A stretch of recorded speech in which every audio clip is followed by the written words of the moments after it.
আজকের ভিডিও জামাত ইসলামী বন্ধুদের হয়তো ভালো লাগবে না, কিন্তু এটা হইতেছে কুইনাইনের মতো, বুঝিছাও? ডাক্তার মানুষ তো, তাই তিতা ওষুধ দিতে হয় মাঝে মাঝে। এই নির্বাচনের পরে অনেকের মনে একটা হতাশা, জামাত কি আদৌ ক্ষমতা আসতে পারবে? আসলে কিভাবে পারবে? অনেকে কইতেছে ক্ষমতায় আসলে জামাত কি করবে সেটা বলে, কিন্তু ক্ষমতায় যাইতে হইলে যা যা করা দরকার তা করে না। কথাটা খুবই মূল্যবান। এটা যারা বলতেছে তারা জামাতের শত্রু না, বরং তারা জামাতের বন্ধু। জামাত এনসিপি জোটের মধ্যে বড় ভাই যেহেতু জামাত, তাই তাদেরকেই বলি এটা এনসিপি নিজেদেরকেও শিখতে হবে, তরুণদের দল আস্তে আস্তে শিখবে, কিন্তু মূল দায়িত্বটা জামাতের।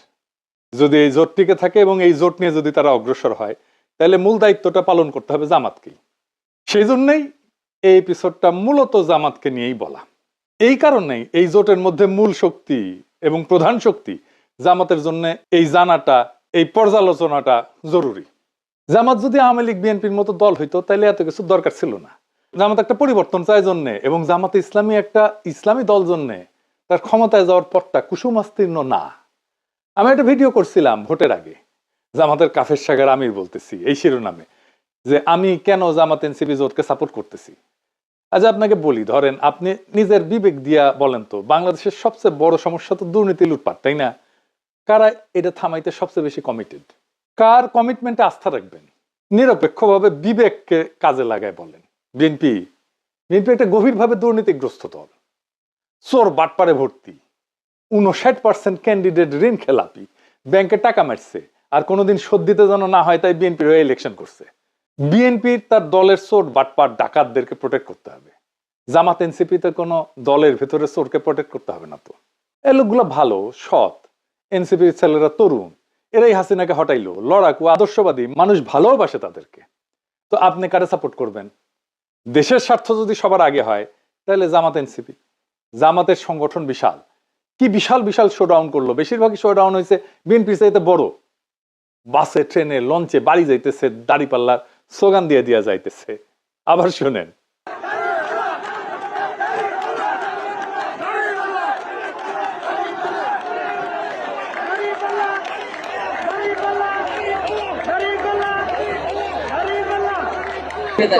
অবশ্যই দাঁড়িপাল্লা। ইয়েস, কসবা। হ্যাঁ, এবারে পরিবেশ কেমন মনে হয়? আপনার নির্বাচনের পরিবেশ অনেক ভালো।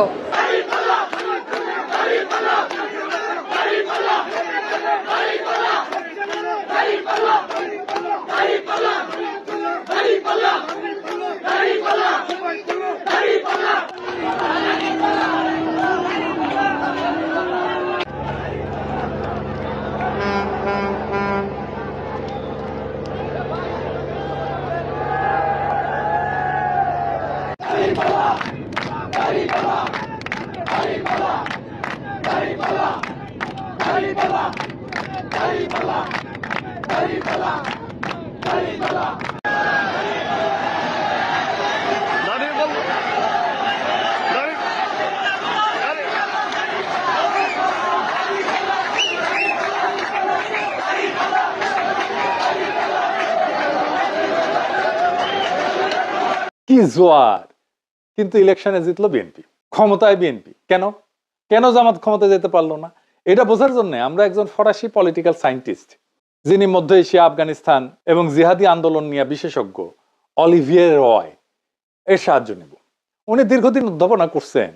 আমি কলে একটা ক্লাস নিয়েছি সায়েন্স পথে, মাস্টার্সের, ফ্রান্সের টপ ইউনিভার্সিটি। এখন আবার আমার ক্ষুদ্র ভাতার ভগিনীরা কবে, দাদা আপনি আবার ক্লাসও নেন? নেই তো, আমার ইউনিভার্সিটিতে ক্লাস নেই, এমবিএ, যেটি আমি পিএইচডি করেছি। এখন অবশ্য নাও লাগে না, দেশে গেলে তো মাস্টারি করে খাইতে হবে। হ্যাঁ, আমার ক্লাস করলে খারাপ লাগবে না করলে, আমি দেশে থাকতে গেলে এআইইউবিতে পড়াইতাম। যাই হোক, আবার আলোচনায় ফিরে আসি। তো অলিভিয়ার রয়ের সাথে দেখা করতে চাইছিলাম, যেহেতু ফ্রান্সে থাকে। খোঁজ নিয়ে জানলাম উনি এখনো বেঁচে আছেন, কিন্তু ফ্রান্সে থাকেন না, থাকেন ইতালির ফ্লোরেন্সে। পণ্ডিত ব্যক্তি। ওনার 3টা বইয়ের নাম বলি। দ্য ফেইলিয়ার অফ পলিটিক্যাল ইসলাম, আজকের আলাপ মূলত এই বইয়ের থিওরির উপরে। এইটার সাথে জামাতে ইসলামীর আন্দোলনকে কিভাবে ব্যাখ্যা করা যায়, আজকের আলাপ সেটা নিয়ে। ওনার একটা বই আছে গ্লোবালাইজ ইসলাম। এখানে উনি বলতেছেন যে গ্লোবালাইজেশন ইসলামকে এক ধরনের শক্তি দিচ্ছে, গ্লোবালাইজ ইসলামিক আইডেন্টিটি দাঁড়াইতেছে, কিন্তু আরেক দিক থেকে তার নিজস্ব ভূখণ্ডের ঐতিহ্যের সাথে তার সম্পর্ককে ছিন্ন করে দিতেছে, দুর্বল করতেছে, তাকে সংস্কৃতি থেকে আলাদা করে একটা বিমূর্ত গ্লোবাল আইডেন্টিটিতে পরিণত করছে। সেই কারণে রাষ্ট্র ক্ষমতা সেই বিমূর্ত গ্লোবাল আইডেন্টিটি প্রজেক্টকে পুরোপুরি ধারণ করতে পারতেছে না রাষ্ট্রটা। আর একটু বুঝাই বলি, সব ধর্মেই স্থানীয় ধর্মচর্চার একটা তরিকা থাকে, যেটা তার সংস্কৃতির খুব গভীরে প্রথিত থাকে। সেই চর্চাটা আবার অন্য দেশে চলে না। আমি ধরেন হিন্দু ধর্মের উদাহরণ দিই, ধরেন বাঙালি হিন্দুরা দুর্গাপূজা করে, তাই না? এটা কিন্তু অন্য এলাকার হিন্দুরা করে না। এইটা তার এই মাটির কালচারের মধ্যে আছে। এরকম ইসলামে এমন কিছু চর্চা আছে বাংলাদেশে যেটা গ্লোবালি অন্য দেশে হয় না, অন্য দেশে মুসলমানরা করে না। আবার অন্য দেশের মুসলমানরা এমন কিছু চর্চার মধ্যে আছে যেটা আবার বাংলাদেশের মুসলমানরা করে না। তো এখন গ্লোবাল আইডেন্টিটি দাঁড়াইতেছে, কিন্তু স্থানীয় যে লোকজ স্থানীয় চর্চা, এইটা আন্তর্জাতিক যে ইসলামী পরিচয়, এটার মধ্যে আর থাকতেছে না, থাকা সম্ভব না। তারা জানেও না যে এরকম একটা চর্চা আছে। আর ওনারা একটা বই আছে, জিহাদ অ্যান্ড ডেথ। এইখানে যে জিহাদি অ্যাক্টিভিটিস বইলা যেগুলো চলে আর কি, এটা ধর্মের সাথে যুক্ত না, এটা আধুনিক পরিচয় সংকটের সাথে যুক্ত। এটা উনি দেখাইতেছেন। যারা ইসলামী উগ্রবাদী রাজনীতিতে আসতেছেন তাদের বেশিরভাগই আধুনিক সেকুলার শিক্ষায় শিক্ষিত। কেন এমনটা হইতেছে সেটা বুঝতে হলে এই বইটা পড়তে হবে। এটা একটা রেফারেন্স বই। আপনি এই বইটা পড়লে হোলি আর্টিজানের ঘটনা ব্যাখ্যা করতে পারবেন। অলিভার রায় তার ফেলিয়ার অফ পলিটিক্যাল ইসলামে এবং গ্লোবালাইজ ইসলামে যা যা বলছেন তা দিয়ে জামাতের বাংলাদেশে ইসলামী আন্দোলনের সমস্যাগুলোকে এবং আগামী পথ চলার রাস্তাগুলোকে কিভাবে ব্যাখ্যা করা যায় সেটা আজকে দেখব। রয়ের মূল কথা ছিল ইসলামপন্থী আন্দোলন রাজনীতিকে দেখতেছে একটা নৈতিক মিশন হিসেবে, একটা মরাল মিশন হিসেবে। কিন্তু আধুনিক রাষ্ট্র চলে ক্ষমতার হিসাব দিয়া। ইসলামী আন্দোলন দেখেন নৈতিক মিশন হিসেবে, কিন্তু আধুনিক রাষ্ট্র চলে ক্ষমতার হিসাব দিয়ে। এই দুইটার দ্বন্দ্বই ইসলামী দলগুলোকে ক্ষমতায় আসতে বাধা দেয়। রাষ্ট্রের টিকে থাকতে হলে দরকার কি কি? প্রশাসন দরকার, শক্তির ভারসাম্য দরকার, জোট ব্যবস্থাপনা দরকার, বাস্তব কৌশল দরকার। কিন্তু কেউ যদি শুধু নৈতিক ভাষায় রাজনীতি করে আর অন্যরা কৌশল নিয়ে করে, তাহলে নৈতিক দল পিছায় পড়বে। তাই হইতেছে। এখানে রয় যে সমস্যার কথা বলছেন তাকে তিনি বলতেছেন ওভার আইডিয়ালাইজেশন, অর্থাৎ অতিরিক্ত মতাদর্শিক কঠোরতা, আদর্শগত বিশুদ্ধতা, ইডিওলজিক্যাল পিউরিটি। এটা ধরে রাখতে গিয়া বাস্তব রাজনৈতিক সমঝোতা কঠিন হয়ে যায়। এটার রয় বলছেন নৈতিক বৈধতা বা মরাল লেজিটিমেসি। ইসলামিস্টরা মরাল লেজিটিমেসি বা নৈতিকতা ধরে রাখতে গিয়া রাজনৈতিক কার্যকারিতা হারায় ফেলে, মানে পলিটিক্যাল এফেক্টিভনেস হারায় ফেলে। সে মরাল লেজিটিমেসি ধরে রাখে কিন্তু পলিটিক্যাল এফেক্টিভনেস হারায় ফেলে। রয় এইটা বলেননি যে নৈতিকতা বেশি ছিল জন্য হারিয়েছে, তা বলেননি, কিন্তু বলছেন তাদের বিপ্লবী যে নৈতিক কল্পনা সেটা আধুনিক রাষ্ট্রের যে প্রশাসনিক বাস্তবতা এটার সাথে খাপ খায় না। অর্থাৎ সমস্যাটা নৈতিকতার না, বরং নৈতিক প্রকল্প বনাম রাষ্ট্র ক্ষমতার বাস্তব লজিকের সংঘর্ষ। ধরেন ইসলামী দল যদি একটা গাছ হয়, খাড়া আর শক্ত গাছ হয়, আর রাষ্ট্র ক্ষমতা যদি ঝড় হয়, তাইলে ঝড়ে তো গাছ থেকে কাইত হইতে হবে, তাই না? কাইত হইতে না পারলে তো গাছটা ভেঙে যাবে। আর একটা বিষয় এটা দেখাই দিই, আমি এটা আগে বলছিলাম আমার আগের এপিসোডে, রাষ্ট্র তো আসলে একটা প্রতিষ্ঠান, তাই না? কিন্তু আসলে কেমন ধরনের প্রতিষ্ঠান, এটার গুরুত্ব আছে। এই বিষয়টা এখানে একসাথে মিলাই বুঝলে বিষয়টা আরো পরিষ্কার হবে। তো রাষ্ট্র আসলে কেমন ধরনের প্রতিষ্ঠান? মার্কস ভেবার উনি বলছিলেন যে, শুনছেন আমি আমার মেলা এপিসোডে বলছি, উনি বলছেন যে রাষ্ট্র হইতেছে বৈধ শক্তি প্রয়োগের একচেটিয়া প্রতিষ্ঠান। বৈধ তার মানে রাষ্ট্র মানে পিটানির ক্ষমতা, বৈধ পিটানির ক্ষমতা। তার হাতে আছে পুলিশ, আমলাতন্ত্র, গোয়েন্দা কাঠামো, আইন প্রয়োগ ক্ষমতা, সবই জোর খাটানোর কিন্তু বিষয়, জোর খাটানোর ঘটনা। রাষ্ট্র তার সার্বভৌমত্ব প্রয়োগ করে, জোর খাটায়, বুঝায়, নসিহত করে, কিন্তু তার ক্ষমতা প্রয়োগ করে না, সে জোর খাটায় প্রয়োগ করে। আপনি না মানলে আপনারা জেলে ঢুকাবে, আপনি না মানলে আপনারা পিটাবে। সেই জন্য রাষ্ট্র একটা নিরপেক্ষ নৈতিক মেশিন না, এটা একটা শক্তির কাঠামো। আপনি যদি একদম আদর্শবাদী অবস্থানে যান, সব দুর্নীতিবাজকে শাস্তি দেব, দলীয়করণ বন্ধ করব, তাইলে আগে থেকে রাজনৈতিকভাবে যে বিন্যস্ত রাষ্ট্রযন্ত্র আপনার বিরুদ্ধে কাজ করা শুরু করবে। তাই হয়েছে। গ্রামসি বলছিলেন ক্ষমতা আসে হেজিমনি থেকে। হেজিমনি মানে কর্তৃত্ব, নৈতিক কর্তৃত্ব। এই কর্তৃত্ব আসে দুইটা জিনিস থেকে, জনসম্মতি আর বল প্রয়োগ। হাসিনা পালাইলো কেন? কারণ তার বল প্রয়োগের খুব কার্যকর মেশিনারি ছিল, কিন্তু জনসম্মতি ছিল না। উনি বলেন যে রাষ্ট্র ক্ষমতা টিকে থাকে দুই পায়ে দাঁড়ায়। একটা হচ্ছে বল প্রয়োগের ক্ষমতা, আইন, পুলিশ, নিরাপত্তা, প্রশাসনিক বল, আর কনসেন্ট বা জনসম্মতি, সামাজিক সম্মতি, ন্যারেটিভ, সাংস্কৃতিক গ্রহণযোগ্যতা, জোট ইত্যাদি। শুধু শক্তি বা বল দিয়ে টেকা যায় না, আবার শুধু নৈতিক আবেদন দিয়ে টেকা যায় না। টেকসই ক্ষমতায় থেকে থাকার জন্য দুইটাই লাগে, এই দুইটা ব্যালেন্স লাগে। তাহলে রাষ্ট্র যে বল প্রয়োগের যন্ত্র, সেটার সাথে ইসলামপন্থীরা কিভাবে ডিল করবে? ক্ষমতায় যাওয়ার আগেই পুলিশ, প্রশাসন, রাষ্ট্রের ইনস্টিটিউট এদের সাথে কিভাবে ডিল করবে? ক্ষমতায় যাওয়ার আগে তিনটা খুব স্পষ্ট জিনিস লাগে। মরাল লেজিটিমেসি বা নৈতিক বৈধতা তো লাগেই, একটা দল নৈতিকভাবে গ্রহণযোগ্য হইতে হয়, তাদের একটা কমিটেড বেস থাকতে হয়। জামাত এনসিপির সেটা আছে, প্রায় 40% মতো একটা শক্ত সমর্থন আছে। 2 নাম্বার হইতেছে ইলেকটোরাল ভায়াবিলিটি। যেমন ক্ষমতায় যাইতে আমরা দেখতে পারতেছি যে 50%-এর বেশি ভোট লাগে। এর মধ্যে আছে সুইং ভোটার আছে, আরবান মিডল ক্লাস আছে, খুবই দরিদ্র ভাসমান লোক আছে, বিজনেস কমিউনিটি আছে, আন্তর্জাতিক সংস্থা আছে, আন্তর্জাতিক সম্প্রদায় আছে। এইটা জনসম্মতির আর একটা কিন্তু গভীরতর সংস্করণ। শুধু নৈতিক সমর্থন না, প্রশস্ত একটা রাজনৈতিক সামাজিক ব্রড বেজ একটা সামাজিক গ্রহণযোগ্যতা লাগে ক্ষমতায় যেতে হইলে। এই ব্রড বা প্রশস্ত সামাজিক গ্রহণযোগ্যতা আছে কিনা সেটা আমরা পরে দেখব। 3 নাম্বার হইতেছে গভর্নিং ক্রেডিবিলিটি, বা ক্ষমতায় যায় টিকে থাকতে পারবে কিনা। সেটা বলতে কি বোঝায়? তার প্রশাসনিক দক্ষতা আছে কিনা, অর্থনৈতিক স্থিতিশীলতা আনতে পারবে কিনা, আন্তর্জাতিক সম্পর্কে ব্যালেন্স রাখতে পারবে কিনা, যে রাষ্ট্রীয় নীতিগুলো আছে সেই নীতিগুলোর ধারাবাহিকতা রাখতে পারবে কিনা। এটাই রাষ্ট্র ক্ষমতার বাস্তব লজিক। তো এই রয় বলতেছেন যে ইসলামপন্থীরা খুব স্ট্রং আইডেন্টিটি বেস বানাইতে পারে, কিন্তু আধুনিক বহুত্ববাদী সমাজে ব্রড কোয়ালিশন, একটা ব্যাপক ভিত্তিক কোয়ালিশন না বানাইলে ক্ষমতায় যাওয়া কঠিন। ইসলামপন্থীর একটা মরাল ক্ল্যারিটি থাকে, খুব চমৎকার।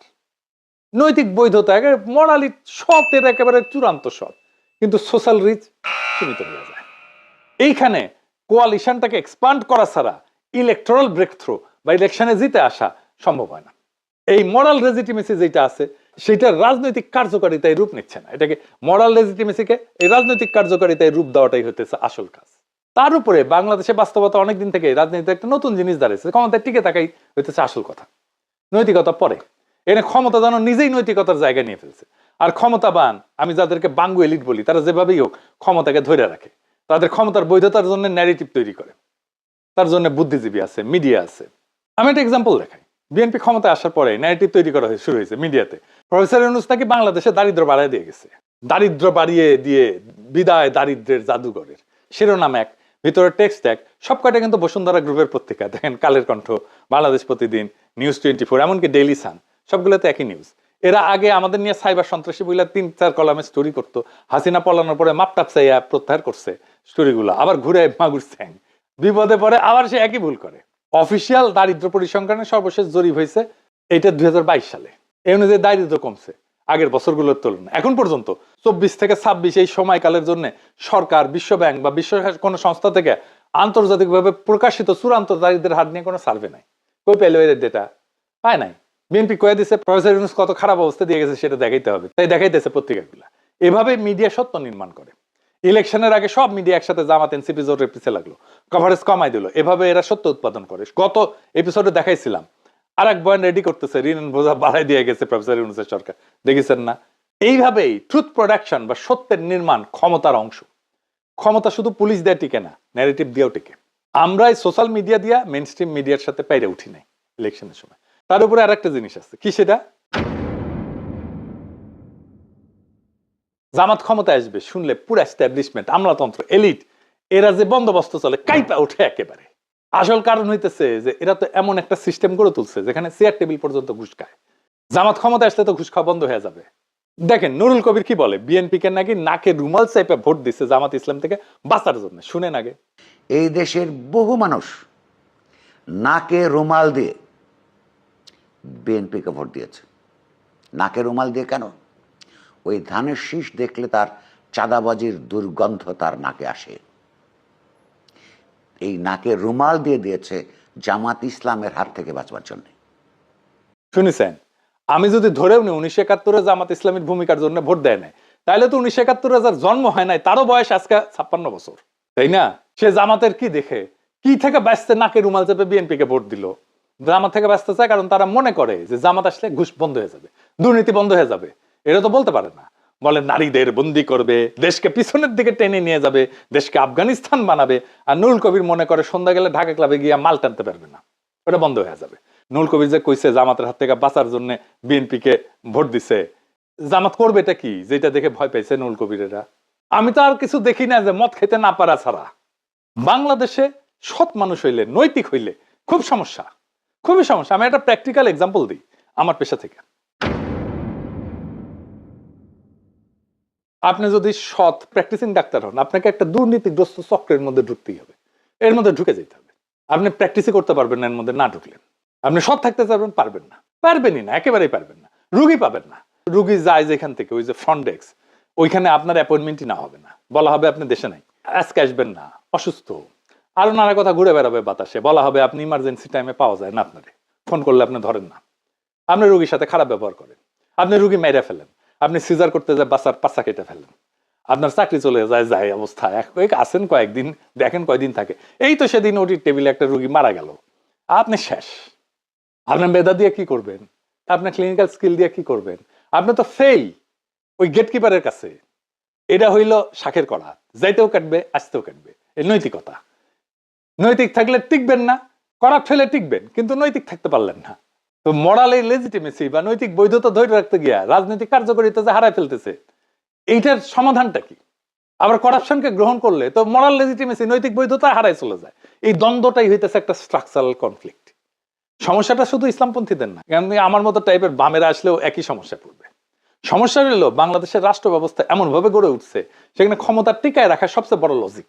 এই পরিবেশে যে দলই আসুক, শুধু নৈতিক হইলে টিকবে না, শুধু ক্ষমতা খেলা নামলে নৈতিকতা হারায় ফেলবে। অর্থাৎ নৈতিক রাজনীতি এবং রাষ্ট্র ক্ষমতার বাস্তব লজিকের মধ্যে একটা সংঘাত হবে। তো ক্ষমতার বাস্তব লজিক বলতে কি বোঝায় আসলে, আরেকটু বুঝে দেখি। মানে রাষ্ট্র যেভাবে বাস্তবে কাজ করে, ক্ষমতা যেভাবে টিকে থাকে এবং শাসন যেভাবে পরিচালিত হয়, সেই কাঠামোগত নিয়মগুলো একটা নৈতিকতা বা আদর্শের বাইরে যায় কাজ করে। এটার সাথে নৈতিকতার কোনো সম্পর্ক নাই। এটা ব্যক্তিগত নৈতিকতার প্রশ্ন না, এটা সিস্টেমের লজিক।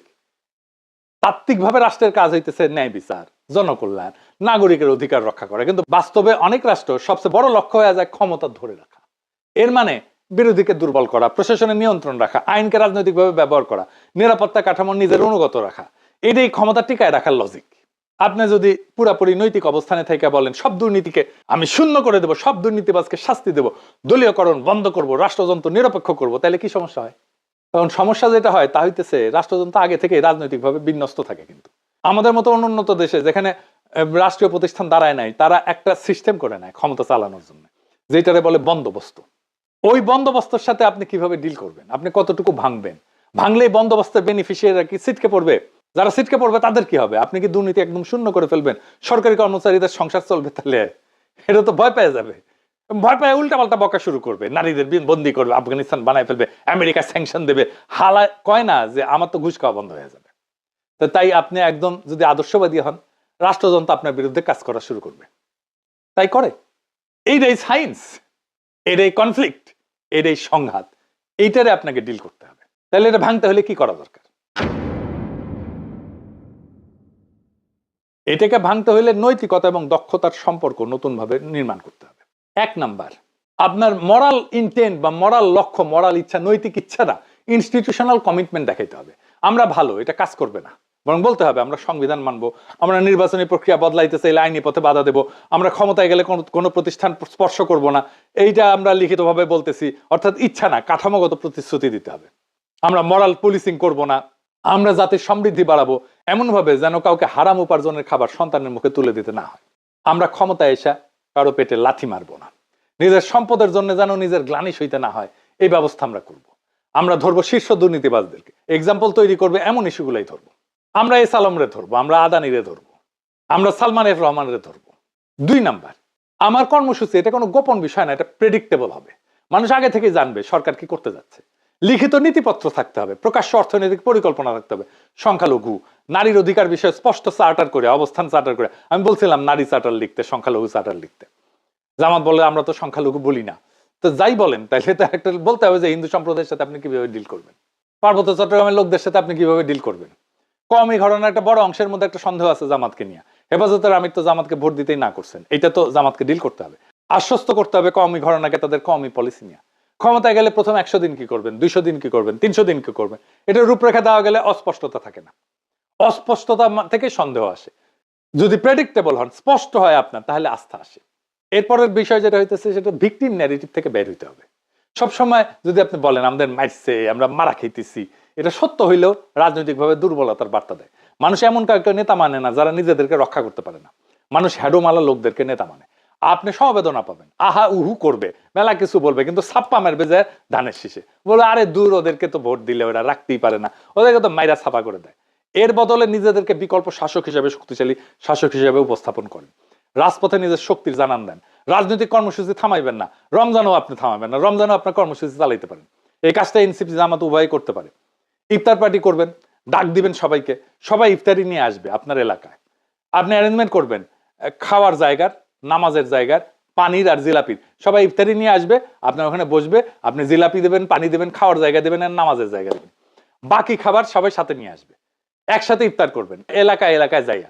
ব্যাপক এবং বিপুল জনসংযোগের কাজ হবে। আপনারা 5 স্টার হোটেলে ডাইকে আইনা ইফতার খাওয়ানোর কালচার থেকে বাইরে আসতে হবে। শাসকের যে কালচার, এই কালচারটাকে আপনাকে ভাঙতে হবে। আপনাকে যদি ভাঙতে না পারেন, তাহলে আপনি বিকল্প শাসক হিসেবে নিজেকে দেখাইতে পারবেন না। আপনার বিকল্প শাসক হইতে হলে আপনার বিকল্প কালচার থাকতে হবে। মনে রাখবেন, আপনি শুধু ভুক্তভোগী না, আপনি বিকল্প শাসক। তবে সব নির্যাতনের ডকুমেন্টেশন রাখবেন, মামলা করবেন, ভিকটিমের বাসায় যাবেন, কোনো ভিকটিম যেন না থাকে যার বাসায় আপনি যান নাই। 4 নাম্বার, সংঘর্ষ না, কম্পিটেন্স দিয়ে শক্তি দেখাবেন। ক্ষমতার লজিককে হারাইতে হইলে সহিংস বা আবেগী প্রতিক্রিয়া না, প্রমাণ করতে হবে আপনি সংগঠিত। আপনার প্রশাসন বোঝেন, আপনি অর্থনীতি বোঝেন, আপনি আন্তর্জাতিক সম্পর্ক বোঝেন, আপনি কূটনীতি বোঝেন, এমনকি আন্ডারওয়ার্ল্ডও বোঝেন। আপনার কোয়ালিশনকে ব্যাপক করতে হবে। আমি কয়েকদিন আগের এপিসোডে দেখাইছিলাম গণসংগঠন করার কথা, নারীদের সংগঠন করার কথা, সেটার কাজে হাত দেন।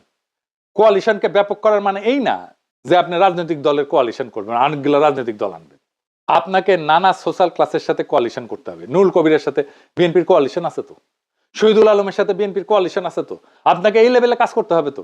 আমি ডাকসুকে একটা পরামর্শ দিচ্ছিলাম যে সাবেক ডাকসুর যত ভিপিজিএস আছে তাদের সাথে দেখা করো, তাদের পরামর্শ নাও। কে কোন দলে আছে ওইটা দেখো না, দেখা করতে না চাইলে সেটা ভিন্ন আলাপ, কিন্তু তোমাদের তরফ থেকে দেখা করো। দেখলাম মাহমুদুর রহমান মান্নার সাথে যে দেখা করছে, মান্না ভাই তো উচ্ছ্বসিত হয়ে প্রশংসা করছে, করারই কথা। তারপরে আর কারো কাছে গেছে কিনা জানি না, গেলে তো নিউজ হইতো। আপনার আশেপাশে সিভিল সোসাইটির একটা স্ট্রেংথ দাঁড় করান। আপনার কোয়ালিশন যে সবার সাথে একই মাত্রায় হইতে হবে তা না, কারোর সাথে একটা লুজ সম্পর্ক থাকতে পারে, লুজ অ্যালায়েন্স হইতে পারে, আবার কারোর সাথে একটা স্ট্রং অ্যালায়েন্স হইতে পারে। আপনি তো 35.8% ভোট পাইছেন, ইঞ্জিনিয়ারিং করে বাদ দিলেও তো এইটুকু পাইছেন, এটা বিশাল অঙ্ক। আপনি তো আগামীর ক্ষমতা, আপনাকে কেউ উপেক্ষা করতে পারবে না। তারা জানে আজ হোক কাল হোক আপনি ক্ষমতা আসবেন, আপনার শত্রুও জানে। রমজানে তো বেড়াছাড়া করে ফেলছে, জিনিসপত্রের দাম আকাশ ছুঁইছে। হাসিনার আমলে চাইতে দাম বেড়ে গেছে জিনিসের, সামান্য লেবুর সিন্ডিকেট ভাঙতে পারতেছে না, ধাই ধাই করে বাড়তেছে জিনিসপত্রের দাম। প্রফেসর ইউনূস কিন্তু কমায় আনছিলেন জিনিসপত্রের দাম। আমি আপনাদের 2টা ভিডিও দেখাই, এক বৃদ্ধার, দেখেন আগে। সোয়াবিন তেল 1 কেজি তেল 200 টাকা, 250 টাকা। 1 কেজি তরকারি 80 টাকা, 90 টাকা, 100 টাকা। আমগো মতো মানুষে কিনা খাওয়ানোর উপযুক্ত চাইয়া চিন্তা যায় 2-4টা তরকারি লইয়া যাই, হইলে হয় না হইলে নাই, বুঝছা। বড় লোকের গ্রামে তো কিছু পাইও না মেম্বার চেয়ারম্যানের কাছে। বাইরে আর মারহুতেরা যা 200 টাকা সাহায্য দে। আলহামদুলিল্লাহ, আল্লাহ বাবার করে দোয়া করি, আল্লাহ হুতের করে দানগত ভালো রাখুক, আল্লাহ সুস্থ সবল রাখুক। দেখেছেন? এইবার একজন শিশুর একটা ভিডিও দেখেন। এই সব তেল কেউ খায়? আপনারা গরিব হইলে আপনারাও কালে নেন। এই আপু, এই যে নাম কি তোমার? শান্তিদা। তুমি কান্না করতে করতে কই যাও? আব্বা কইছি 4টা ডিম দিতে, আব্বা 2টা ডিম দিছে। আমি তোমার মেইন রুট থেকে ফলো করতে আইতাছি, তুমি আমার কি স্পিডে হাঁটতে পারো, এই জন্য কান্না করতেছো। 2টা ডিম দিছে দেখা। তোমাদের ঘরে মানুষ কয়জন? 4 জন। 60 জন মানুষ, 2টা ডিম দিছে। কেন তোমার আব্বার টাকা নাই? 30 টাকা আছে, 30 টাকা দেখি নেই। দিছে। এটা কি তেল?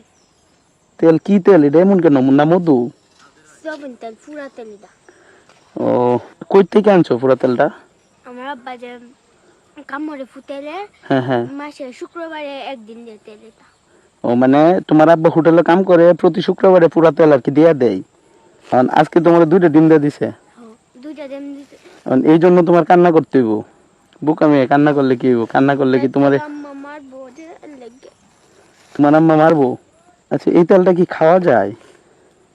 আম্মা সানুন রান্ধে তেল দে। মানে তরকারি রান্ধো, খাওয়া যায় এমনিতে? হ্যাঁ। তো এইসব তেল কেউ খায়? আপনারা গরিব হইলে আপনারাও কালে নেন। দেখছেন, বাবা হোটেলে কাজ করে, সেখান থেকে পোড়া তেল যেটা আসলে ফেলে দেওয়ার জন্য, সেইটা এই বাচ্চাটা নিয়ে আসে বাসায়, তরকারি রান্না করা হবে। এই রাষ্ট্র কখনো দরিদ্রদের সহায় হয় নাই, কখনো এদের কথা ভাবে নাই। ভাবলে এতদিন পরে নিদারুণ দারিদ্র থাকার কথা না। মানে রাষ্ট্র যদি দুর্বল আর দুস্থদের পাশে দাঁড়াইতেই না পারে, তাহলে ওই রাষ্ট্র থেকে লাভটা কি বলেন? এই বৃদ্ধার বাচ্চাটার জন্য আমাদের লড়াই জারি রাখতে হবে, কারণ এই মানুষগুলোর জীবনের সংকট বিএনপি সরকার দূর করতে পারবেই না, বাড়াইবে আর বহু গুণে বাড়াবে। আজ প্রশ্ন একটাই, এই রাষ্ট্র কার জন্য? ঢাকা ক্লাবের বারান্দায় বসে যারা ক্ষমতার গল্প লেখে মদ খায় তাদের জন্য, নাকি সেই বৃদ্ধার জন্য যার হাতে থালা আছে কিন্তু থালায় খাবার নাই, নাকি সেই শিশুর জন্য যে হোটেলে ফেলে দেওয়া পোড়া তেল নিয়ে আসে বাসায় কারণ তার মা রান্না করবে কিছু একটা, যেভাবেই হোক। এই রাষ্ট্র কি তাদের, নাকি শুধু বন্দোবস্তের? সেই বন্দোবস্ত যে বন্দোবস্ত এতদিন ধরে চলে আসছে। আমরা রাজনীতি করতেছি তো ক্ষমতার জন্য না, আমরা রাজনীতি করতেছি মর্যাদার জন্য, ওই মানুষগুলোর জন্য। কিন্তু মনে রেখেন, মর্যাদা ভিক্ষা করে পাওয়া যায় না, মর্যাদা সংগঠিত শক্তি দিয়ে অর্জন করে নিতে হয়। আমরা শুধু ভালো মানুষ হলে চলবে না, আমাদের প্রমাণ করতে হবে আমরা শাসন করতে পারি, আমরা অর্থনীতি বুঝি, আমরা রাষ্ট্র বুঝি, আমরা ন্যায় বুঝি, আমরা ইনসাফ বুঝি, আমরা ভয় পাই না। যেদিন মানুষ দেখবে এই শক্তি নৈতিক, দক্ষ এবং স্থির, সেদিন এই বন্দোবস্ত কাইপা যাবে। কারণ তখন মানুষজন আরো ব্যাপকভাবে আমাদের পিছিয়ে এসে দাঁড়াবে। আজ যারা ভয় দেখায়, যারা ন্যারেটিভ বানায়, তারা জানে সময় বদলাইতেছে, বদলাই গেছে অলরেডি। এই লড়াই তো কারো বিরুদ্ধে না, এই লড়াই ওই বৃদ্ধার পক্ষে, এই লড়াই ওই শিশুটার পক্ষে, সেই শ্রমিকের পক্ষে, সেই দরিদ্রের পক্ষে যার ঘামে দেশ চলে কিন্তু যার ঘরে আলো জ্বলে না। তাই লড়াই থামবে না, সংগঠন থামবে না, আত্মবিশ্বাস ভাঙবে না। কারণ আমরা শুধু বিরোধী না, আমরাই আগামীর শাসক, আমরাই আগামীর রাষ্ট্র ক্ষমতা, আমরাই আগামীর শাসক হওয়ার প্রস্তুতিতে আছি, আমরাই আগামীর রাষ্ট্র ক্ষমতার ধারক এবং বাহক। ইনকিলাব জিন্দাবাদ, আজাদি জিন্দাবাদ।